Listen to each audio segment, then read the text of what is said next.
Well, elsewhere, Kieni MP Kanini Kega has filed a petition to stop opposition leaders from collecting signatures for a national referendum. The Kieni legislator says that court leaders have flouted procedures in initiating the referendum. And as Jubilee ran to court, the governors headed to the Independent Electoral and Boundaries Commission to seek guidelines on their own referendum quest. Samogina has the details for us.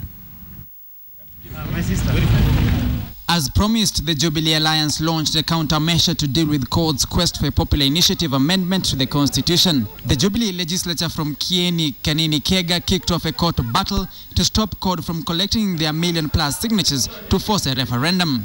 The MP says in launching the signature exercise, CORD jump-started the process without formulating a draft referendum bill. The Constitution requires that before you seek signatures, you should draft a bill which is the basis upon which you seek the endorsement of at least 1 million registered voters in Kenya. I see this as a fraud.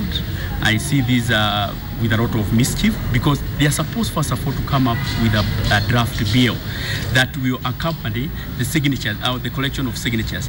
In the petition that will be heard on Thursday, Kega says CORD's referendum quest is misplaced and premature. The framers of the Constitution thought that it will take about 5 years to fully implement this Constitution. So I think it's purely premature for anybody to purport to change this Constitution.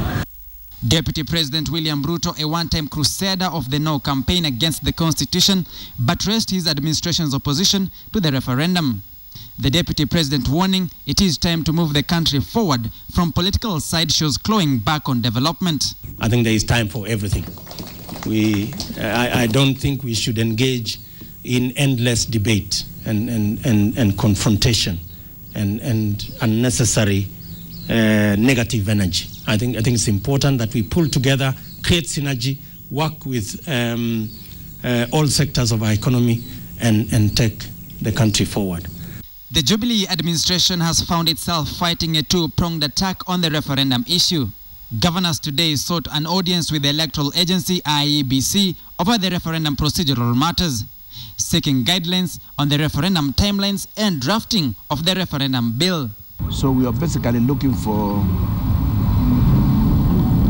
guidance on issues to do with the timelines, how to draft the questions or the bills or the bill, and what else they would require from us. CORD launched its signature campaign on Saturday and hopes to collect 5 million signatures at the end of the exercise to force for a national referendum. As Kega opens the court battle, Jubilee is at the same time trying to whip its governors into abandoning Isaac Ruto on the governor's referendum quest. Samogina, KTN.